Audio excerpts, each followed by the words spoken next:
Hi again. So what I'm going to talk about today then is my survival kit plus. Okay, so I mentioned this when I was going through my bug out bag. I didn't go into too much detail with it because I thought it did add too much information, too much time to the video that I did previously. So why is it called a survival tin plus? Why do I call it that? It's kind of an extended survival tin. Okay, so you get the normal size little tobacco survival tins. I carried one of those during my time in the military for getting on for 20 years. During my time in the Pathfinders, I did the SEER course, the Army Survival Evasion, Resistance and Extraction course. I actually did that 3 times. And when you go on the course, you get taught how to pack the survival tin, what to put in it, and you carry it on the course. You don't really get a chance to use it much because when you're on the run in the field, you're not in a place for long enough to actually start hunting and trapping and stuff. And also you can't start making fires because you're getting hunted down. But anyway, I digress. So I know how to pack a survival tin, what sort of stuff you should prioritise, that sort of thing. Okay. So the actual tin itself then, this is a tin, it's quite a sort of fairly decent size. It's not massive, but it's fairly compact. It's made by a company called ESEE in the States, SE. They make some really quality survival knives and also other sort of survival gear and stuff like that. To buy this tin on its own it's just short of $20, and I got that whilst I was over in the States on a trip once a couple of years ago. Looking on their website then, you can buy one of these pre-packed with all their survival gear in it, ready to go, so you don't even have to think about it, it's already in there. $287.60. So sod that, that's too much money by a long shot. The other thing is, when you're packing your survival kit, you put in there what you require, what you want to prioritise. You know, you could be working in an environment where water might be the priority. You might be working in an environment where it's super hot. You might be somewhere like in the UK where water's not too much of a priority because it's raining all the time anyway. But things like heat, you know, getting a fire going might be a priority. You know, like you need warmth, stuff like that, maybe food to get more calories in your body. Okay, but each person's different. Each person's going to sort of prioritise what they know that they'd rather have in there, and also according to the environment and the weather and the terrain. As I'm going through this tin, you'll notice there's a couple of things that people normally put in their tins that I haven't put in, and there's a good reason for that. So firstly, knives. I've not got any blades in here whatsoever, and the reason being is I carry at least 2 if not 3 blades on me anyway every time I go out and do anything that's slightly adventurous, whether it's on the hills, doing bushcraft, whatever. Okay. So personally I think it's a bit of a waste of space putting a knife in here. In the SE tin, the pre-packed one, they put in quite a big nice knife, which is great, nice knife, but really what you're going to do with that knife, you're going to take it out, put it in your pocket anyway, so then you've got a bit of space that you're going to have to fill. Also medical kit, there's no medical kit in here at all. Reason being is on my gear I always carry medical kit anyway. For example, in my bug out bag I've got a primary and a secondary medical kit. So I've got a trauma kit, and then I've got another one to keep my body sort of on the go sort of things, my secondary kit, things like plasters and all that. So what you'll find in most pre-made survival kits is there'll be some form of medical kit in here. Personally, I don't put anything like that in there, but up to you. You know, you prioritise and pack in there what you think is more important to you. Another thing on this size of tin, by the way, is the reason why I've chosen a bigger one is I've put a few things in here that I know I will potentially use, and things that I want to use when I'm out in the field. So when you're practicing stuff like bushcraft and all that, if you've got one of those little tiny tins, chances are you're probably not going to pull anything out and use it, because it's a pain in the arse getting it all back in, and it's all super tight and packed, and it's for emergencies only, isn't it? With this one, I've got things in here like, for example, the ferro rod and striker that I will, you know, potentially get out and use. And I'm not going to think, oh God, I'm going to have to go through all that. I'm doing all the tape all around the sides, and you know, and it's a nightmare to get back in. So this is more of a sort of practical use bit of kit. And as you can see, you know, I've used this for cooking, boiling water, and all that sort of stuff. So that's just a bit of a background on the actual kit itself. Okay, opening the tin up then, you can see it's got, on this type of tin anyway, it's got a kind of folding handle here, and then what I've done is just to keep it nice and tight, I've put some black tape over it. With the black tape then, if I'm going to be using for cooking or anything, the actual tin, what I'll do is obviously take it off and just put that tape away somewhere else until I decide to tape it back up again and seal it. But what that tape does, it keeps it nice and compact and stops the lid from potentially coming off. On the top then, they've got the SE logo there. I don't know how well that stands out on the video, but it's got quite a cool logo on the top there. So the lid just pops off. Hasn't got a rubber seal or anything in there, but that's fine. I wouldn't want a rubber seal in there anyway, because if you're cooking, that could potentially, you know, melt in there and stuff. But that's quite good for if you are boiling. It's going to increase your boil times, or, you know, decrease it, should I say. So that's the lid off. What I've done with my kit then is I've packed it in a plastic bag. That's not really to waterproof it. What it does is it keeps it all in one block. And what I've done is I've got a piece of paracord, looped it round, cut it to size, and this is kind of just like a handle. So all I can do, when I need to use the tin or use any of the contents, I can just pull it out and it comes out like a block, like so. As you can see there, that's quite a comfortable sort of like size. It's not bulging out or anything like that. And when I do go to put it back in, if I've just been using this to boil water, that basically just slots straight back in there. Easy peasy. Right then, so actually going into the survival kit, I'll take that piece of cord off and just put it to one side. Another piece of black tape, and I'll just pop that off. This is in a Ziploc sealable bag. So yeah, it is waterproof to a certain extent. The corners might start getting nicked and stuff, but it will keep it pretty much waterproof.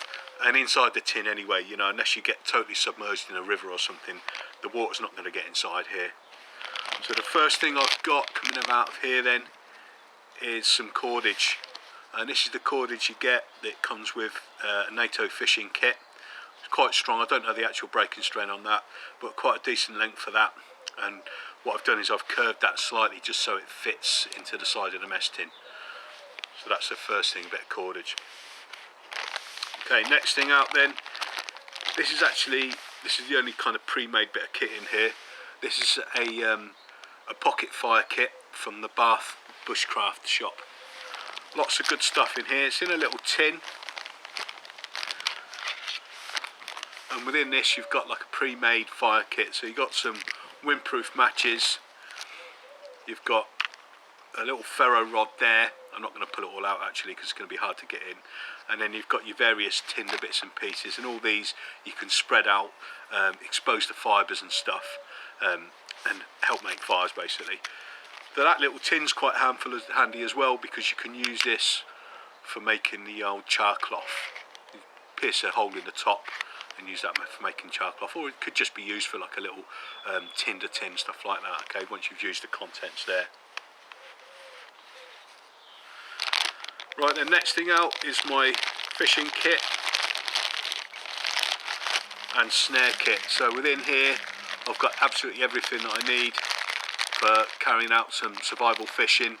I've got the hooks, lures, weights, the actual fishing line, and then there's several snares in there too, pre-made snares. So they're all good to go.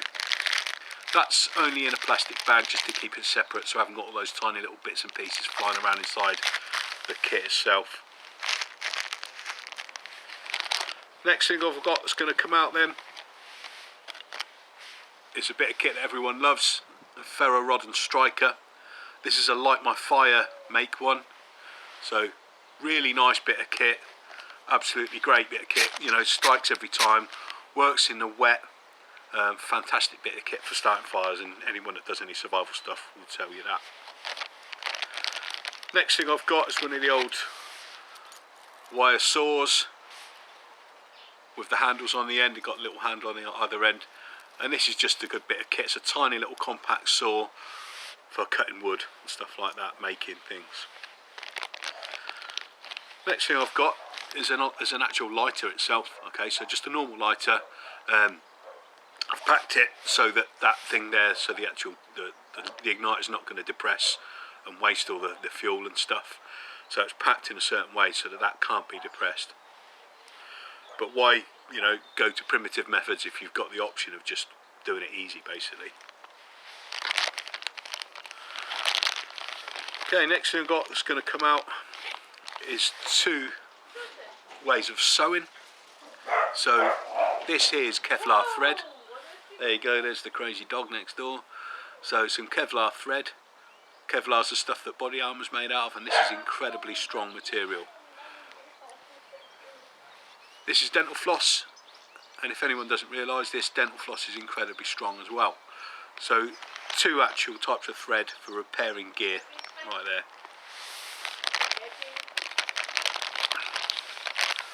Next thing that's going to come out, another Bath bushcraft shop, bit tongue tied there, a candle, okay. So that's actually a micro beeswax candle.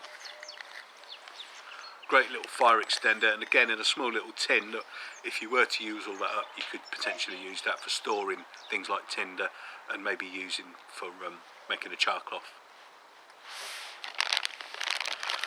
Next thing coming out then is I've got a selection of needles, large bore needles there, and they're used obviously with a thread for repairing any gear or even making kit, improvising stuff like that.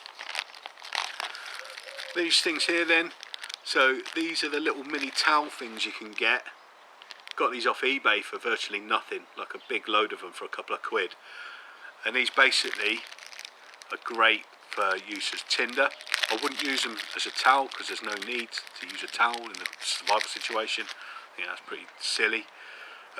But you're supposed to put these into water and they expand out into like a towel size. But what you can do, as you can see here, is you can basically just start picking away at them, and they're exposing the fibres and stuff. And what you can do is just bring that out, and they're actually fairly big once you've exposed the whole thing. For the packed down size, that's not bad at all, that. And obviously that's completely dry, it's in that little plastic bag there.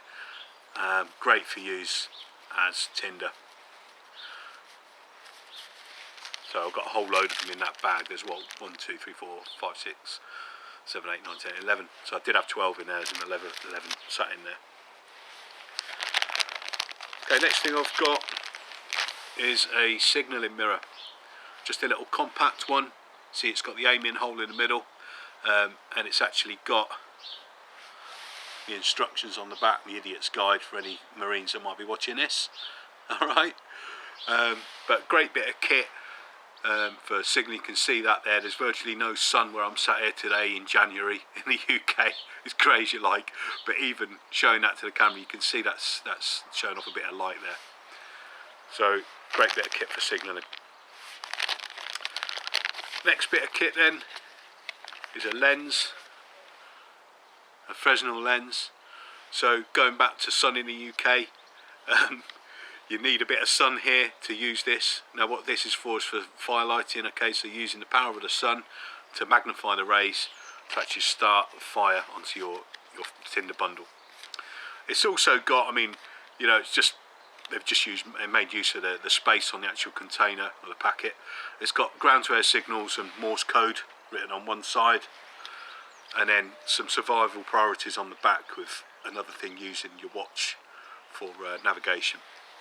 So, you know, just some handy little tips and stuff on the back there. Next thing I've got is this here, potassium permanganate, and it's in a little vial there. Obviously it needs to be protected. This stuff, if it gets wet, it's just going to start going everywhere, wrecking everything in your kit. Apart from being wasted, it's going to wreck everything. So this is great kit. Can be used for disinfecting wounds, help to clear water, to disinfect water, and you can also use it for if you're in snowy conditions, you can use this to mark the snow. So you could like maybe write SOS or put a cross on the snow or something. It's going to be a deep dark red. Another thing I've personally used this for is for sorting blisters out. So you can put some of this to make a solution in water, and if you've got some bad blisters, dip your feet in it, and what it does is it hardens your feet out. So those blisters that are, you know, sore and open and stuff, it'll harden your feet up and dry them out. The next thing I've got in here then is some super glue. Super glue is great obviously for fixing things. If say a buckle breaks on your rucksack, stuff like that, it's great for fixing stuff, instant fix. The other thing you can use this for is for medical. Okay, so if you've got an open wound, you can actually use this to glue the wound shut. Okay. Next thing in here then is some OXO cubes. I'm not going to put rations within this tin because there's not enough space for that sort of thing, but OXO cubes, so I've got 4 of them there, and what these can do is you can either use them in with any kind of meat or anything that you might catch. So if you caught, you know, a rabbit or a chicken or whatever, you can actually use this to make a bit more stock, or you could just whack it in some boiling water and drink it, and you know, have the meatiness of a nice OXO drink sort of thing. Kind of in conjunction with that then I've got some brew kits, so just a small mini brew kit, and what I've got is 4 3-in-1 coffees. Now, you know, that might seem a bit extravagant in something like this, but 100% if you can get some water, which you can in the UK just about anywhere, and if you can make some fire, and if you can't make fire with this kit, then you need to go back to retreads. But making a brew is obviously mega for morale when it's cold, when you're wet, when your morale's low. So personally, that's why I've got that in here. I carry this survival kit wherever I go, so if I'm out on the hills somewhere, say if I was on the mountains in Scotland and I got injured, that would be a lifesaver. You know, I might be on the last day of my trip, I might have used up all the rest of my brew kit, and this is in here just as a reserve basically. And in conjunction with that then I've got basically half a packet of hexamine, so 4 hexamine blocks there, and that's wrapped in a little plastic container. You can light these when they're wet, but it's a pain in the backside. So I've got them waterproofed, so they're easier to light if it comes to that, and this is just my reserve. Okay, I would never ever use this unless it was an emergency. The other stuff here I would potentially use, you know, like the fire lighting kit. If for some reason my lighter ran out, I'd potentially get my lighter out, but I would never use this unless it was an emergency, as well as the brew kit. Okay, last couple of things in here then, I've got 2 water bags.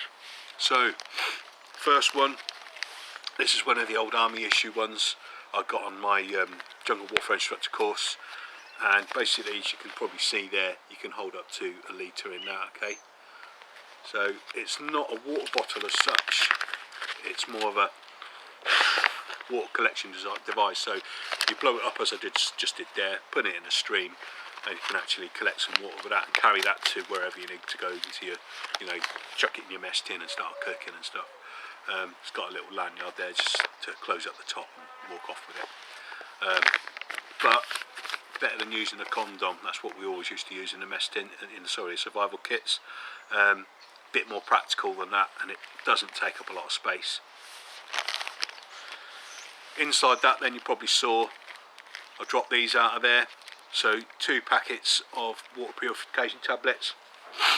So if you're on the move and you don't get a chance to actually boil the water,